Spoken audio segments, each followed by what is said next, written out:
그때 베드로가 나와 이르되 주여 형제가 내게 죄를 범하면 몇 번이나 용서하여 주리이까? 7번까지 하오리까?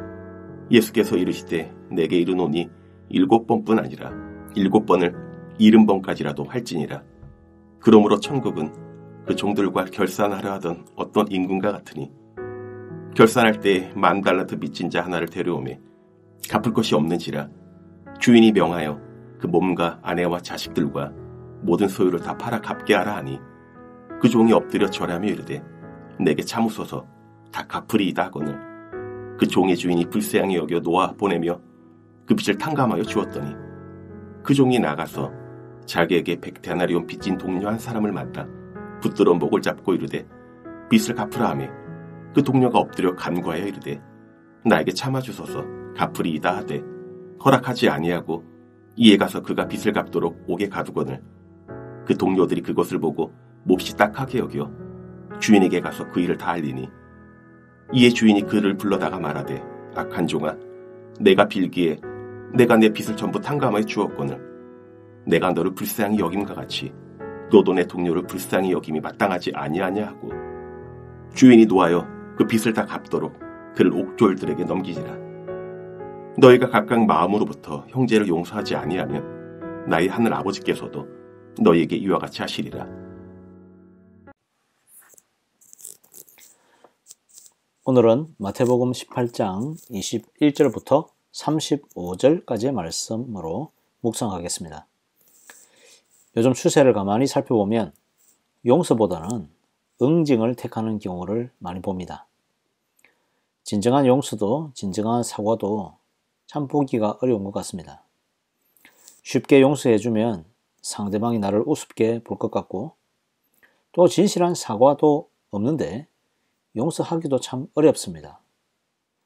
최근에 계속해서 불거지고 있는 한국과 일본의 이 과거사 문제도 계속해서 반복하고 있는 것은 진심이 없는 사과를 반복하고 있기 때문인 것 같습니다.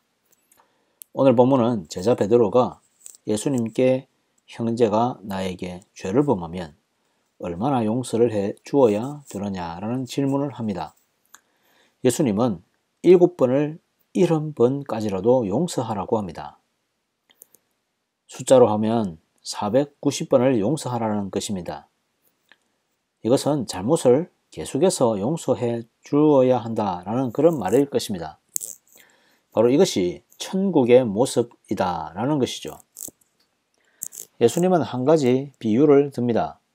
천국이란 어떤 왕이 그의 종들과 결산을 하는 그런 날입니다. 그런데 어떤 종이 1만 달란트의 빚을 졌습니다. 평생을 일해도 갚을 수 없는 큰 돈을 빚졌습니다. 물론 결산날에 임금에게 갚을 것도 없습니다. 이 왕은 엄하게 내 몸과 아내와 자식들을 다 팔아서라도 이 빚을 갚으라고 명령합니다. 갚을 수가 없었던 또 이 겁에 잔뜩 질린 종이 납작 엎드려서 왕에게 절을 하며 말합니다. 제발 참아주십시오. 제가 다 갚겠습니다. 그러나 이 1만 달란트는 이 사람이 도저히 갚을 수가 없는 큰 돈입니다. 왕은 엎드려 절하고 있는 종을 불쌍히 여겨서 이 큰 빚을 모두 탕감해 주었습니다. 큰 은혜를 입은 종이 이제 왕에게서 벗어나서 길을 가다가 자기에게 100데나리온 빚진 동료를 만났습니다. 이 돈은 그리 크지 않은 돈입니다. 그러나 동료의 멱살을 잡고 빚을 갚으라고 합니다. 동료는 엎드려서 빌며 빚을 갚겠다고 제발 용서해 달라고 합니다. 그런데 이 사람은 동료를 용서하지 않고 감옥에다가 가두어 버렸습니다. 어떤 사람이 이 모습을 보고 딱하게 여겨서 주인에게, 바로 임금에게 알렸습니다. 주인이 1만 달란트 탕감받은 자를 불렀습니다. 왕은 큰 은혜를 베풀어 갚지도 못할 돈을 면제해 주었는데 너도 동료를 불쌍히 여기는 것이 당연하다라고 하면서 이 사람을 감옥에 가두어 버립니다. 35절 말씀은 이렇게 말하고 있습니다. 너희가 각각 마음으로부터 형제를 용서하지 아니하면 나의 하늘 아버지께서도 너희에게 이와 같이 하시리라. 천국은 하나님 아버지께 우리가 갚지 못할 죄의 빚을 용서받은 곳입니다. 하나님의 불쌍히 여기는 마음과 은혜가 주어졌기 때문에 우리는 용서받을 수 있었습니다. 과거에 전도연이라는 여배우 주연의 밀양이라는 영화를 보고 진정한 용서와 회복이 어떤 것일까라는 생각을 해본 적이 있었습니다. 이 여성 혼자 밀양이라는 작은 소도시에 내려와 살았지만 이웃에게 자신의 아들이 무참히 살해당하게 되는 일을 겪습니다. 범인은 감옥에 갔고 여성은 이 불행과 이 트라우마를 이기기 위해서 애를 쓰다가 신앙생활을 하게 되었습니다. 신앙생활을 하면서 나름 은혜를 받고 용기를 얻은 다음 자기 아들을 죽인 범인을 용서하기로 결단을 하게 됩니다. 얼마나 큰 결심입니까? 원수를 사랑하라는 말씀을 지키기 위해 몸부림치는 것입니다.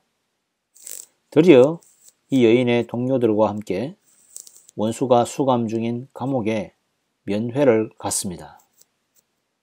그런데 이 가해자를 만난 주인공은 엄청난 충격에 빠지게 되는 것이죠.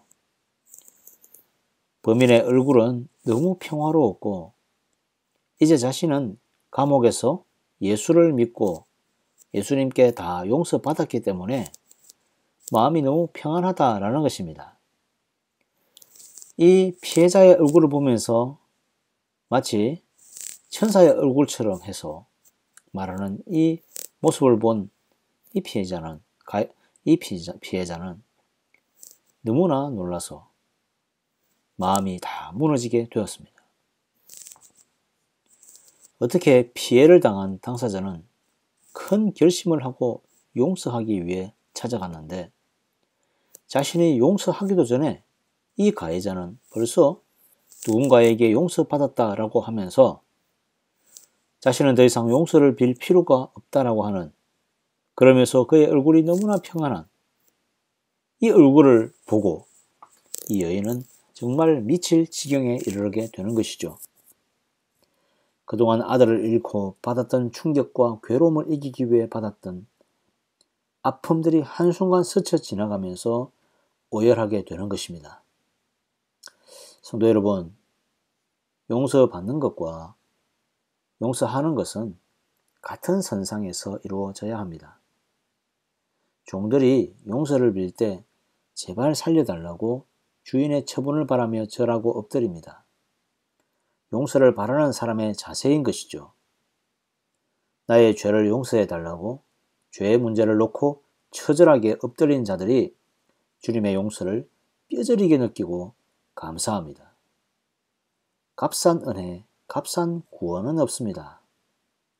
내가 죄인이다 라는 사실을 인정하지도 않는데 예수님이 날 용서해 주셨을 리가 만무합니다. 진심으로 회개하고 용서를 구하는 자가 은혜의 용서함도 받을 수 있는 것입니다. 여러분, 용서라는 것이 쉽지 않습니다. 말은 쉽습니다만 정말 마음으로부터 용서하고 또 용서받기가 얼마나 어렵습니까? 그럼에도 불구하고 우리는 나에게 빚진 자를 용서하기 위해 애씁시다. 또한 내가 혹 용서받아야 할 사람이 있습니까? 진심으로 용서를 구하시기 바랍니다. 왜냐하면 우리는 예수 그리스도께 용서함을 받은 1만 달란트 그 죄를 용서함 받은 사람이기 때문입니다. 하나님께서 말씀하시는 것이죠. 너희가 갚지 못할 죄의 삭을 용서받았으니 너희도 용서하는 사람이 되라 라는 것이 오늘 말씀의 교훈일 것입니다. 다 함께 기도하겠습니다.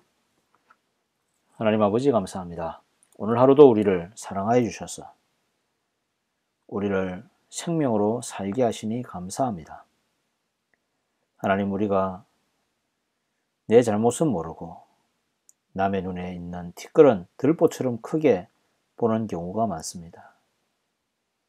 나는 용서해야 할 사람이지 용서받아야 할 사람이 아니다라는 그 의인의식이 오히려 우리를 주님 앞에서 더 큰 죄인으로 만든다는 사실을 다시 한번 깨닫게 해 주시옵소서.